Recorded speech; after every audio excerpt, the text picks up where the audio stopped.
助けてほしいかナナに。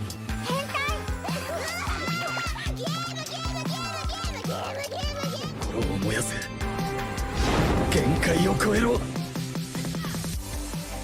Hello and welcome to More Than Headlines, your weekly anime news podcast powered by Audio Technica, made by Australians for global citizens. I'm your extremely humble host, Brendan White, aka the Salt and Pepper Senpai, and joining me in the studio, my trusted co-host and rival, the can to my moi, Mrs. Courtney Smith. How the bloody hell are ya?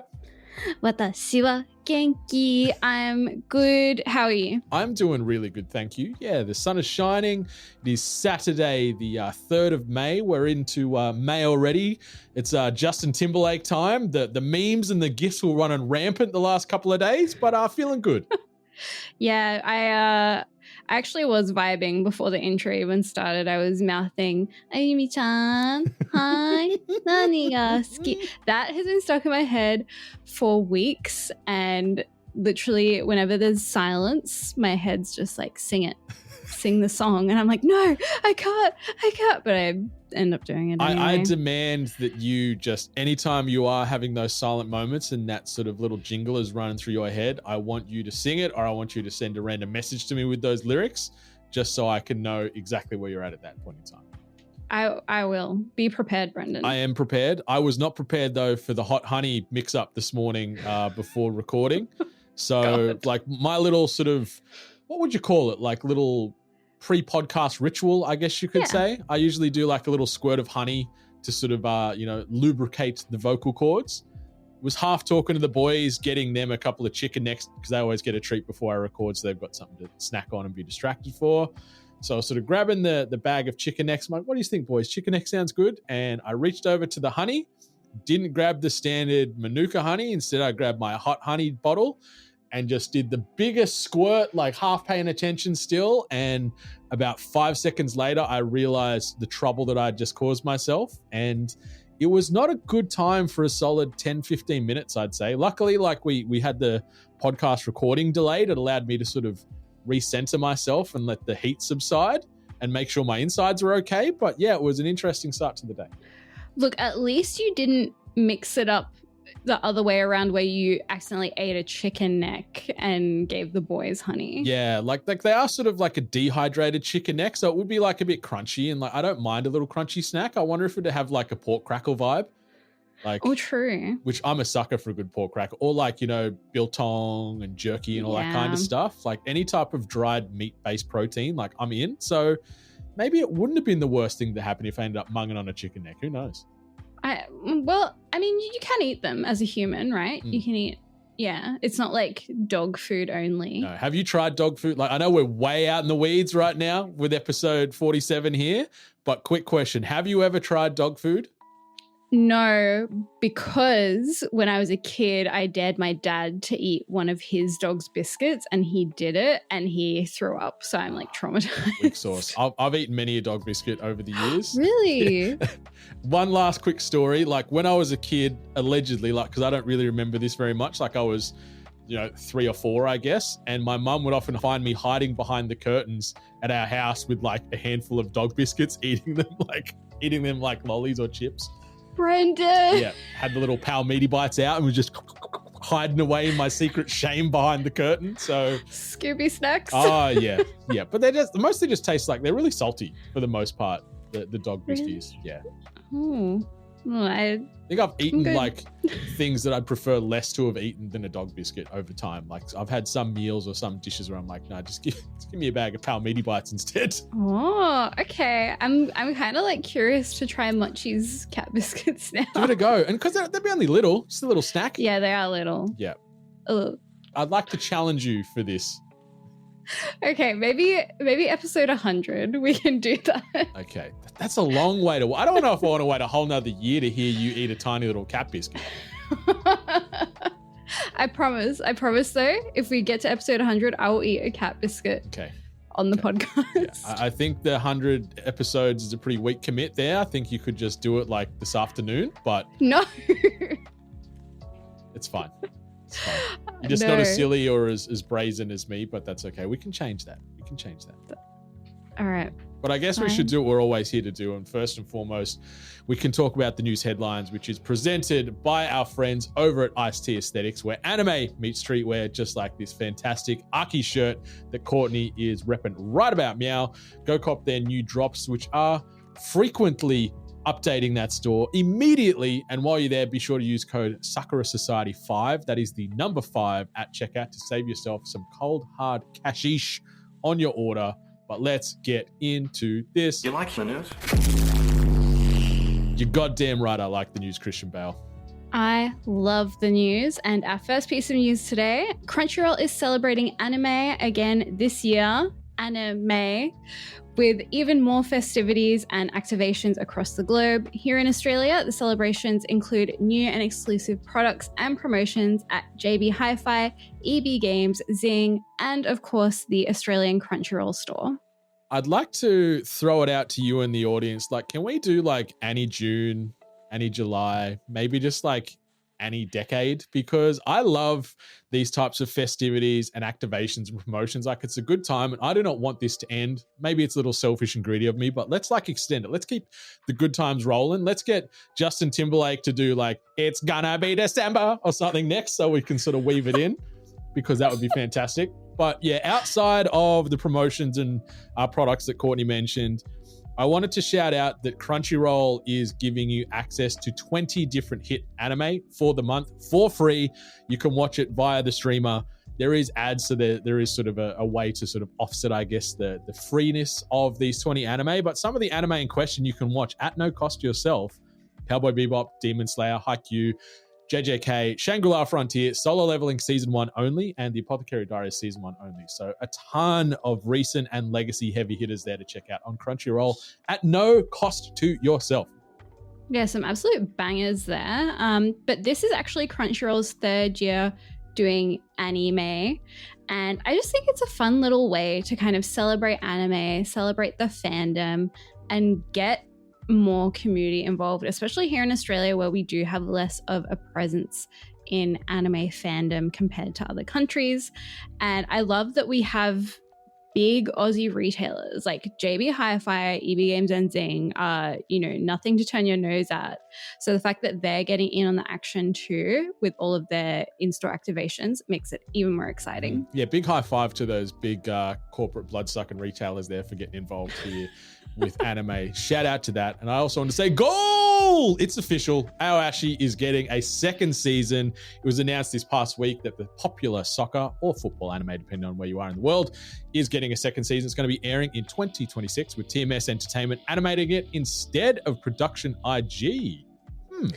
So I feel like this is exciting news if you are exactly like a teenage boy. I watched the first season of the anime. I thought it was fine. It wasn't bad. It wasn't great. I think it's just not super up my alley in the way that Haikyuu is, I guess, in terms of characters and character development.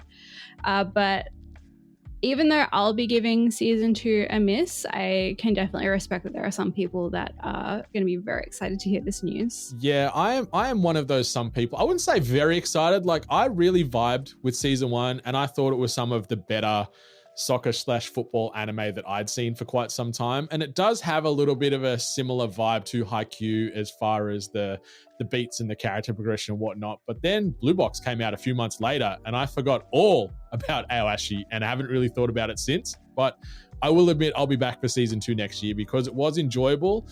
I'm curious about the studio change up though. Production IG, love what they do. TMS, do some good work as well, but I hope that doesn't mean that the animation quality does take a dip, because season 1, even though it was nowhere near as exciting as something like Blue Box, it was still really gorgeous to watch. Yes, but something that's maybe less gorgeous. The Uglymug Epicfighter anime adaptation will be airing in July 6th this year, according to an announcement on the series website.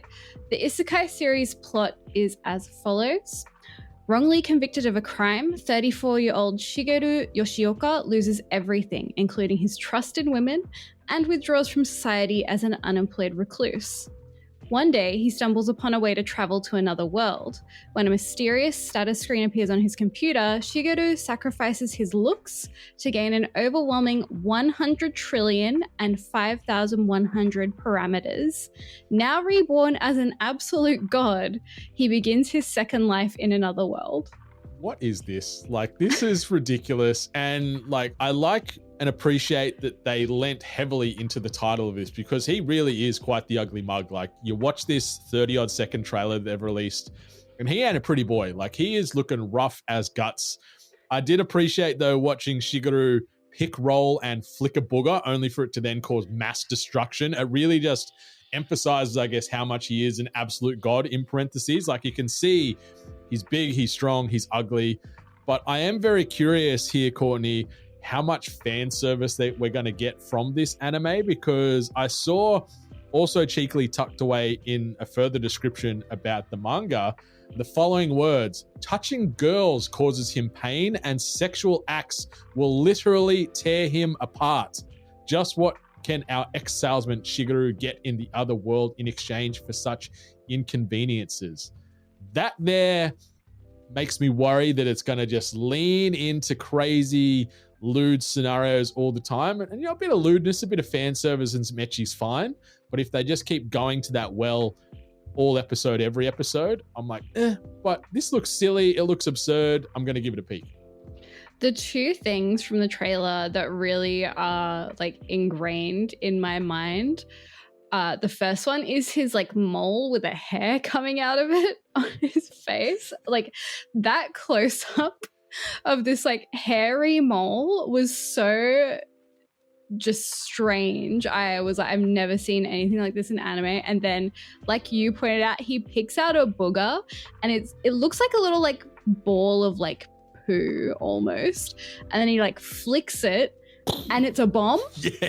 It just like blows up a building. I'm like, what is happening? So while I don't normally care about isekai anime, this one not only looks hilarious from the trailer, but it has an absolutely stacked staff lineup with staff from Haikyuu to the top, Summertime Rendering, and it's being produced by Egg Firm. So I think I'm going to have to check this one out. I hope you do, because it looks like it's going to be a good, silly, dumb time. And quickly circling back, I think that is one of the ultimate like ugly person tropes. Like, if like, you know, moles can be pretty on people, but when there's hair in that mole, you know they're an ugly son of a bitch. Like, straight away, you see some hair poking out of that thing, you're like, ooh, get out of here. Yeah, if you have a mole with a hair in it, like, you're allowed to pluck the hair. Yeah, please do, for everyone's benefit, including your own.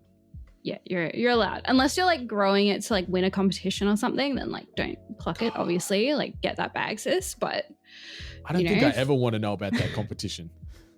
I don't know, like Guinness World Record, you know? Oh, do you want to be known as the person with the hairiest mole? Me, personally, no, but I'm sure there's someone out there that does. Yes, Segoy Squad, if you are a bit of a fan of hairy moles, hit us up, because I'm curious to know what and or why. Don't hit us up, actually. Hit me up directly. Courtney's too pure to be hearing about this hairy mole discussion, but hit me up at More Than Senpai on the socials. Oh my gosh. All right, let's talk about what we've been watching this week, because this season has not disappointed, honestly, for the most part so far. But I actually want to talk about something that I watched that was not seasonal. Colorful Stage, the movie A Miku Who Can't Sing, is the Hatsune Miku film that I got to see courtesy of Sugoiko. Thank you guys so much for sending us tickets, and congratulations to our winners as well who won tickets on our socials. The film was good. Like, just a solid 7 out of 10 for me. I think because I don't play the game, which is what the film is based off of, I lost a lot of the references, because there were characters from the game that obviously other people that came to the screening, they knew, and they were really excited to see these characters, or, you know, they even booed like a mum at some point. And I was like, I don't know what this mum has done, but okay. Did you get in on the boo as well? Did you join the outcry? I didn't. I was really shocked, actually. I was like, oh, okay, we'll do it. All right. And then another character walked in, they all started cheering. I was like, okay, yep, I see where we are. So the screening was really, really packed. And the people that have played the game obviously really, really loved it. And I was really kind of vibing with that energy. You know, these people obviously got the references, they had a good time, and for them, they enjoyed it a lot. I did read on Reddit in like the initial reviews of the film before I saw it that some people are like, oh, you don't have to have played the game to understand, but they are very, very wrong. You do have to have played the game to understand this movie. But like, you know, you do get all of the Vocaloid characters, which was really, really fun. Seeing them in their different sekais, their different worlds was really cool. So I'm glad that Sugoi was able to bring the movie to Australia. Yeah, it looks really pretty, and exactly what you said mirrors what I've seen out on the socials, where people are like, I really enjoyed it. It was a fun time, but as not a rabid fan of Hatsune Miku or this universe, there was a lot of references that were lost on me. There was a lot of characters introduced that I had really no idea of the background or the context. So yeah, I guess for devout fans, it's going to be exceptional. And for casual or new fans, it's still going to be a fun time. Yeah, it kind of reminded me of Obey Me, the anime. So there's an otome game called Obey Me, and it's about like the 7 deadly sins shown as like ikemen, hot boys, and you romance them. And when the anime came out, it had a really low score, but I was watching it, and as a fan of the game, I loved it. I thought it was a great little addition to the world. Mm-hmm. So it's one of those things where it's like, you know, if you play the game, you're gonna love it. If you don't, you can probably give it a miss. If you like Hatsune Miku, you probably know enough about the game to enjoy it, so check it out. I also have been catching up on some of my other anime. Vigilantes, the My Hero Academia spin-off, episode 4. We got to see the original Ingenium and his relationship with the crawler as they kind of discuss speed and how that can be helpful in a superhero setting.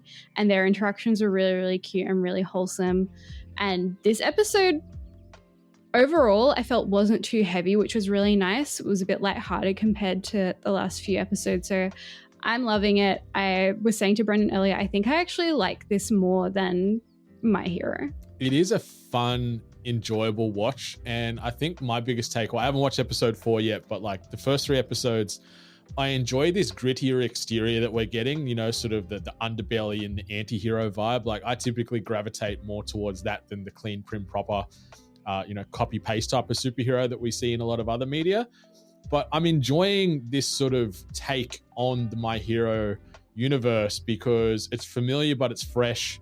And we were sort of talking before we started recording. One of the things that I really enjoyed as well, where we get like a lot of comic and like animated and even like, you know, the Batman live action from the 60s where we're seeing a lot of like pows and bams and sort of mixed media sort of fourth wall breaking with utilizing sort of sound in a word-based sense during these scenes. It's really fun. It's really enjoyable. It's not offensive. Like it is one of the most consistent anime that I'm watching this season because the animation, like Bones, it feels like they've elevated their game with this. Like it feels familiar, but it also feels a little better at times than My Hero, I think, just with the grittiness and those sort of different sort of genre jumps with the wording. But yeah, I'm vibing it, Courtney. It's a good time. Yeah, I'm obsessed. I really am so glad that they did it, even though when it first came out, I was a little bit about it. But now I'm so glad I'm 100% in. Something else I'm 100% in on is To Be Hero X. Oh my God, I just watched episode 4 last night. This show just keeps like slapping me in the face with these plot twists and things. We had a buttload of reveals in episode 4, none of which I'm going to spoil, but then it ended with an absolute bang. Yes. And oh my God, I cannot get enough of this show. Yeah, it is ascended to the top of my seasonal rankings. Like I watched episode 4 earlier in the week and like I had Rock as a Lady's Modesty and sort of Kowloon as my 1 and 2. But yeah, To Be Hero X has jumped to the top because everything about this anime is just peak. It's top tier. Like the animation is GOAT level. Like we've said, like it's arcane the anime from an artistic perspective. I love that they jump between 2D and 3D. The OP is a banger. The cast is fantastic. They're fleshed out. They're real. They're flawed.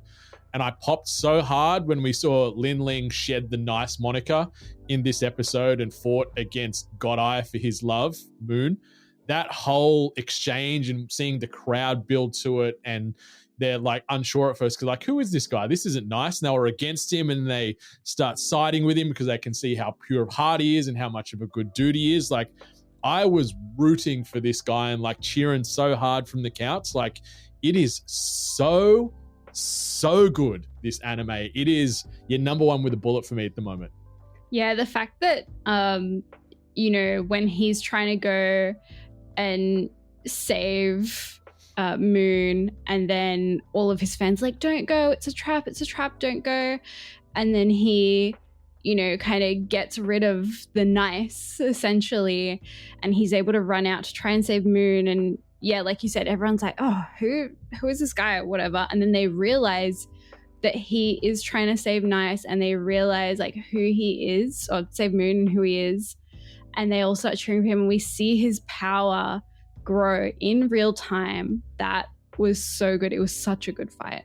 Yeah, it was really, really special. And I enjoyed as well, like God Eye, like I love a good antagonist that you can sort of, you don't want to say root for, but you can understand where they're coming from, because all he wants to do is show that this hero lifestyle is bullshit and it's a facade and they're actually not good people. So he's actually trying to do the right thing, and I guess the wrong way. But that fight on top of that multi-rise was so good. And I like that it's giving us this countdown to sort of the hero tournament that's coming up. And we see, Lin Ling, who is now known as the commoner, the common hero that everyone can root for.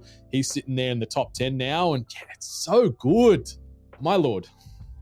What else have you been reading and watching though, Brendan? Okay, so I'm going to sort of break it down a little differently than usual. I've just got some random thoughts, like high level stuff on some things that I've been reading and watching first. Then I've got sort of two that I wanted to show a little bit more attention towards. First thing, chapter 201 of Chainsaw Man.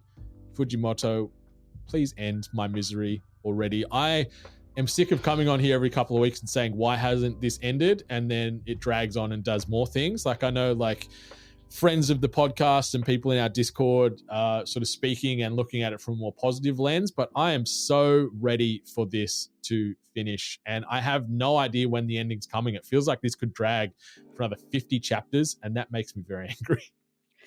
I'm glad I'm not reading it. Yeah, something else that I'm reading, the latest episode of Dundadan, chapter 192, dropped this week, and all I want to say is I cannot believe that they're back. I'm going to leave that very ominous and very broad brush there. Chapter 149 of The Fragrant Flower Blooms with Dignity. This continues to be one of the best written manga around, bar none, but also makes me crave a lot of cake, especially this last chapter. It is so good. I love this, and it's one of my favorite pieces of media that I'm consuming anywhere, anytime at the moment. And last one, chapter 173 of The Spark in Your Eyes. This love tension between Erkin and Hildegard is gonna be the death of me, Courtney. My goodness. Wholesome. Okay, from a high-level viewing perspective, I just wanted to say I'm sorry, Duffo, but the brilliant healer's New Life in the Shadows just ain't that good. That was the fantasy rec that he sent my way last week. Watched the first 3 episodes. It's fine, but it is very copy-paste, middle-of-the-road fantasy that we get every other season. But I appreciate the recommendation regardless. And I want to also shout out Philia from The Two Perfect Saint. She's one of my favorite characters of the season. She's giving me major Violet Evergarden vibes, and I'm here for it. Okay. Love. Okay, 2 deeper dives. Witch Watch continues to be one of my most anticipated weekly cops. Episode 4, I watched that this morning with my cup of coffee, and I was constantly cackling. I'm loving that we're getting this expansion of the dynamic now. We're seeing Kanchi the Tengu joining the team, and he's sort of come on board as another bodyguard for Nico, who is still one of the best characters of the spring season. I love this girl. I would die for this girl. She is so fantastic and so funny and so wholesome and so silly. But I also wanted to shout out Brelly the Umbrella, the sentient umbrella that was brought to life courtesy of the Animati spell. But this is great tier, sometimes amazed, because it is just so well written, so well paced. It's got one of the best looking openings of the season.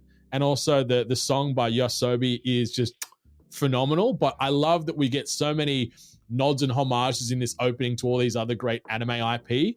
And in this one as well, we get like a ton of Demon Slayer references in episode 4 because Kanshi's dad hates ogres based off the fact that he's like a manga fan and Demon Slayer is like his Bible, and it just sort of has this negative spin and interpretation towards ogres. Like, it's so dumb, but it is so funny. I love it. That's so funny. I need to watch episode 4. I'm going to do that after we record. But yeah, everything about Witch Watch, I just love. Like, it's so bright and colorful and pretty. And Nico is so funny. I will never not love Nico, I think. It's so good. And she cast, because she's trying to get Kan and Moi to become friends because obviously they're polar opposites.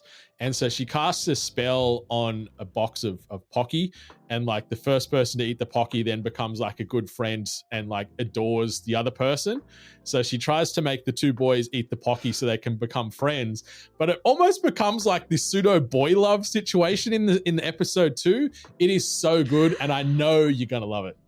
Oh my God, I'm so excited to watch. Yeah, and also I wanted to reference as well, Windbreaker.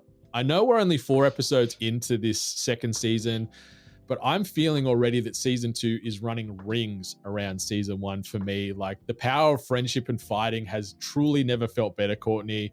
I'm really, really, really, really, really, really, really enjoying the more human side of this season, especially when it comes to the development of Sakura. We're seeing him sort of learn to trust and believe in the people around him, and sort of contrasting the 4th episode with those opening scenes from season 1, episode 1, where it was sort of that black and white, really minimalistic animation where he's sort of walking across the tightrope and you know, he's alone and isolated in life.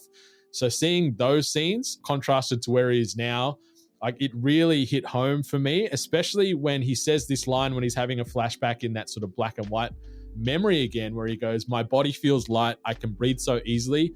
I didn't know there was a place like this. I like it here. I want to stay here." That fucked me up. That got me really good. I got so emotional with that, and it smashed me in the feels. But I also wanted to shout out to Tsubaki, our drag queen king of Furine that we meet at the back end of episode 4 finally. We see her in the opening in fleeting moments in the OP, but we finally get introduced to her / him here, and a great character, a great addition. This is really sitting in the great to amazed tier for me because, it's just a good time. I really have to agree with you about the comparison of season 1 and season 2 of Windbreaker, because season 1 came out and I just, like, it was fine, but I couldn't really get into it. Like, it was quite slow. Like, the animation was gorgeous and the fight scenes were really, really pretty, but story-wise, there wasn't enough to really grab my interest. And so when season 2 was coming out, I was hesitant almost to dive in because I thought, you know, I don't want it to be another season 1 situation where I just can't focus because it's so boring because all it is fighting. But there's been so much storytelling and it's been so nice, and seeing Sakura soften up in the newest episode was such a highlight for me. Like, him finally like letting down those walls and the boys, you know, helping to break those walls that he like physically couldn't get down himself was really, really beautiful. And that final scene where they're all in the cafe together and talking and laughing and joking, and I was like, I love this. I wish this was season 1. It's so good. I loved, those final scenes in the cafe where they're all having omelette rice and confessing their sort of nerdums and insecurities and stuff like that, and just sort of humanizing all themselves, even though, you know, all they're known for at the moment is, you know, fighting and keeping the town safe. But it's so good. And even though we don't see him in this episode, in episode 3, I'm really enjoying getting to know Kaiji a lot more this season as well. He's quickly becoming one of my favorites. Like, Suo is still probably right up there, but I think Kaiji is like a 1B. Like, he's just a little angsty dude with his headphones on and his lollipops, and there's a lot of Sakura in him as well. So I'm enjoying those two sort of befriend each other and learn from one another as well. But yeah, it is so good, man. So wholesome. But let's talk about Kowloon Generic Romance episode 4, our recap and review of this mindfuck of a series. Yes, let's do it. So yeah, episode 4, before we jump in, I wanted to shout out the track for the opening, which is Summertime Ghost by Wednesday Campanella. It is one of the most addictive toe tappers of the season that's grabbed me more than anything in the last probably 12. Like, I'm listening to this song on repeat. It is a fun time. It is a good bop. It's on the playlist. Check it out on the Sounds of Sakura Society playlist as well. It's in the show notes. You can add that to your little Spotify rotation, which has a lot of fantastic openings and endings. But yeah, episode 4 of Kowloon Generic Romance, it leans heavily both into the romance and the mystery, which I think is sort of the melting pot of this anime at its core. We start with a flashback. We see Kudo's first day at the real estate agency. Reiko welcomes him in, but it's just the two of them in this moment, and they have this really telling conversation about Kowloon. She explains that it was demolished once before and that they somehow illegally rebuilt Kowloon. It's one of the first times that the show really draws a clear parallel between Reiko and the city itself, and it really sort of intrigued me. Like, I like that, yeah, both are beautiful yet slightly broken relics when we're talking about the city and Reiko. So I like that there's sort of this contrast and commonality between both her and the city that they're residing in. And then Reiko, clearly drunk at this point in time, pulls Kudo in for a kiss, and he kisses her back. It's messy, but it says a lot about their connection and how complicated their relationship was back then. And then we go into the opening, and then the next scene is back in the present. We see our Reiko waking up at Kudo's apartment after passing out on the rooftop. And there's this very quiet, intimate moment where Kudo offers to tell her about the Reiko he knew, Reiko B, but she refuses, and he hands her a spare key to his place, which feels even more significant, considering all the things they've been through.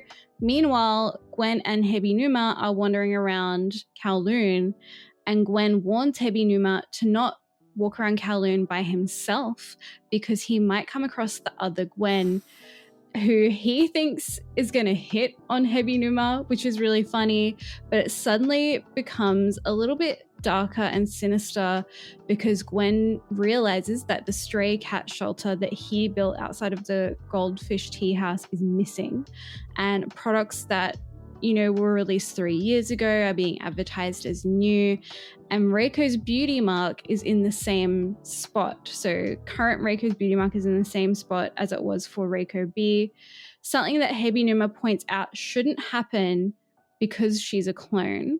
And it's clear by now that not only is Reiko a clone, but this isn't the real Kowloon. So much mystery and intrigue, Courtney.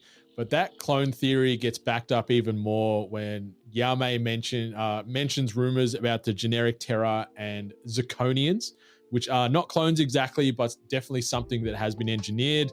And all throughout this, there are these similar emotional beats, like where Reiko refuses to move out of her apartment because she wants to keep it exactly the same, almost like a memorial for her past self or for Reiko B. It's very heartbreaking, really emotional, but it really highlights how much this story is also about memory and loss, not just science fiction. And it all comes together at Xiaohei's housewarming party. Kudo and Reiko go off to have a cigarette together. Kudo leans in and it looks like he's about to kiss Reiko, but instead he just blows smoke in her face. What a fucker. It's just yuck, right? It just says, everything about how twisted that his feelings have become. And, she's like looking forward to it, but he does something just mean to her. And later on, walking home, Kudo says something's definitely wrong with Kowloon this summer. And it's almost like he's finally admitting to how broken everything feels and this sense of eeriness that's been looming over all of the characters this whole time.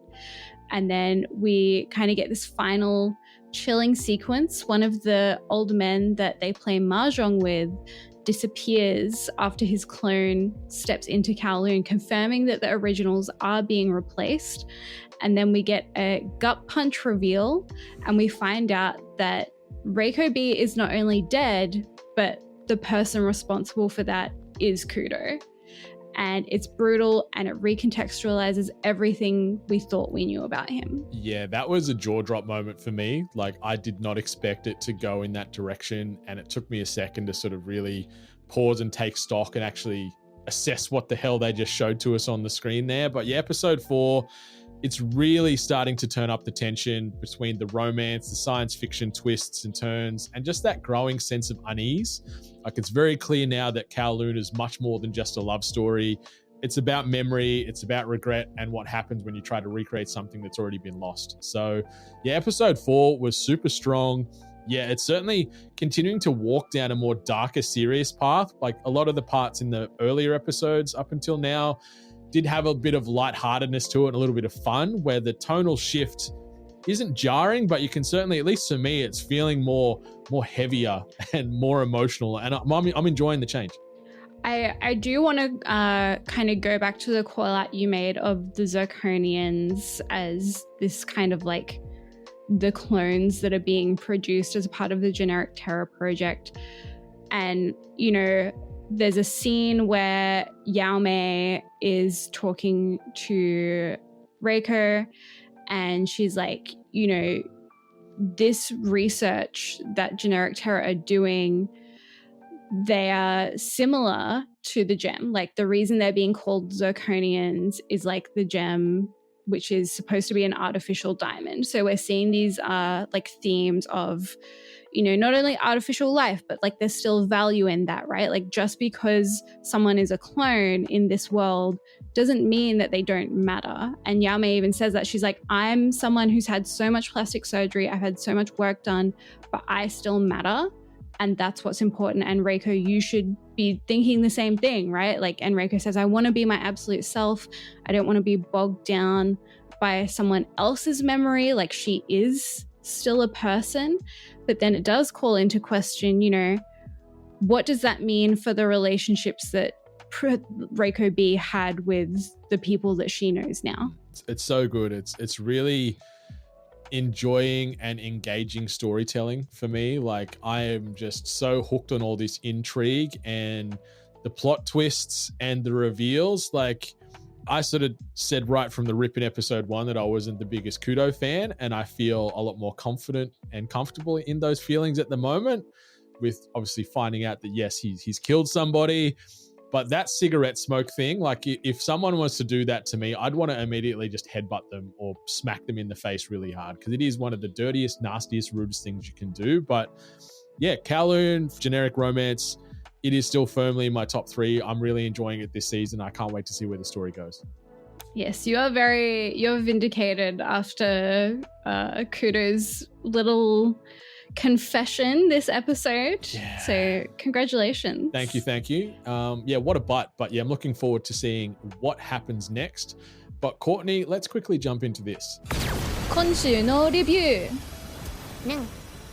Yatta, we have a review. Okay, and this review comes via way of Apple Podcast from user Skipperzon, who is an Australian-based listener of said podcast. And the review reads as follows. Headline, the best anime podcast? No, seriously. And the body of the review is, I'm so happy I discovered you in the podcast charts as you quickly became my favorite podcast and a must listen anytime there is a new episode of More Than Hentai. More of those, please, and more than headlines. Brendan and Courtney bring great energy and insight into all things anime and do it in a way that is fun but also easy to understand. A++. Thank you so much, Skipperzon. It's reviews like this that mean the world to us, keep us going. Even when we're having like a bad day or a bad week, we read these reviews and it really, you know, helps us to keep working hard to bring you guys anime news and anime reviews. Hell yeah. And yeah, no amount of hot honey is going to slow me from doing my job when we get reviews like this. So yeah, we appreciate you, Skipperzon, and everyone else out there that is showing some love on the podcast platforms and on the socials and everywhere else you can find us. It means the goddamn world to us. But Courtney, final comments and thoughts. Yes, final comments. First of all, my God, this season is turning out to be way more stacked than I thought it was going to be. And I'm so happy, like, where it's peak, honestly. But also tomorrow I'm very excited because I'm going to the Sea Life Aquarium in Sydney to see the Animal Crossing collab that they're doing. I wonder how much people are going to get screwed over by Tom Nook at this thing. You know he is going to be hustling you. You'd be like, oh, I'd like to buy a bottle of water. Yeah, that's $1,000. And if you don't give it to me in this instant, it's going to be $1,500. Like, he is a little criminal. I love me some Animal Crossing, but I trust that little bugger as far as I can throw him. Look, not going to lie, the tickets were like $50 each. So already I've been a little bit extorted, but the promise of seeing life-size Isabel at the aquarium is really helping me push through and helping my wallet recover emotionally, which is really nice. I can't wait to see what you get up to there because I know very little about this collab, but it sounds fun. I really enjoyed my time with New Horizons. I built a hell of an island. Haven't been back, so it's probably full of weeds and all my villages are probably left long ago, but it's a good old time. Yes, and what about you? What are you getting up to? Okay, well, I wanted to mention that y'all will be treated to another new episode of More Than Hentai this week. So skippers on, you're welcome. You said more of that. We are delivering because we're here for the people. And myself and Nigel from the Cozy Magic Club sat down and talked all things Apothecary Diaries this past week. I wanted to give you a friendly FYI that I've changed up the format, so I hope you enjoy the new episode and the new structure as much as I did recording with my boy Nigel. It's a really fun listen, talking about one of my favorite new anime of the last couple of years, and it should be out probably mid this week. And a huge shout out to Cozy Magic Club as well. If you, like me, love Magic the Gathering, enjoy playing it, enjoy slinging some spells and cards with your mates, go give them a listen. They have a show on YouTube. They obviously have their podcast as well. Highly encourage you to go and give them a like and a little subscribe too. But also thank you to our producers, Orny, Duffo, and Matthew C. Your support helps us keep going. If you're interested in supporting us as well, we do have our Patreon, which will be linked in the show notes. We do have a free tier and then 3 paid tiers, all of which have their own little benefits. So you can get in on that too. Patreon.com/Sakura Society, or if you can get some merchandise over at sakurasociety.co/shop. But find us on them socials and be sure to rate, review, subscribe this podcast and all the other podcasts you listen to on the regular.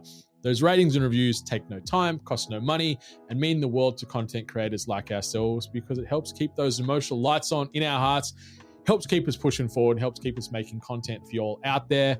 Hit us up on them socials for the Sakura Society as well, which is the Sakura SOC, preferably on Instagram, TikTok, and YouTube. We are churning out a ton of video content there. So yeah, those subs, likes, and comments are much, much appreciated. But whether your anime be subbed, dubbed, or still yet to come, enjoy yourself and much love to all the gorgeous waifus and husbandos out there. Goodbye. Mata ne.